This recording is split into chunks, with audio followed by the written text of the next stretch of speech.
Non veg ಲವರ್ಸ್ಗೆ chicken ಅಂದ್ರೇ ಒಂಥರ love and emotion. ಆ ಚಿಕನ್ನಲ್ಲಿ ಸಖತ್ ಟೇಸ್ಟಿಯಾಗಿ ಚಿಕನ್ ಚಾಪ್ಸ್ ರೆಸಿಪಿನ ಹೇಗೆ ಮಾಡೋದು ಅಂತ ನಿಮ್ಮ ಜೊತೆ ಶೇರ್ ಮಾಡ್ಕೊಳ್ತಾ ಇದ್ದೀನಿ.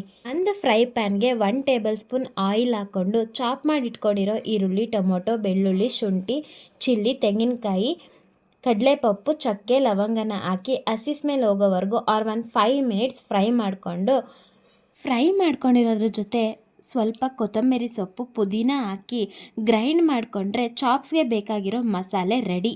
ಮತ್ತೊಂದು ಫ್ರೈ ಪ್ಯಾನ್ಗೆ 3 to 4 ಟೇಬಲ್ ಸ್ಪೂನ್ ಆಯಿಲ್ ಹಾಕಿ ಚಾಪ್ ಮಾಡಿಟ್ಕೊಂಡಿರೋ ಈರುಳ್ಳಿ, ಟೊಮೊಟೊ ಹಾಕಿ ಸ್ವಲ್ಪ ಫ್ರೈ ಆಗೋದಕ್ಕೆ ಬಿಡಬೇಕು.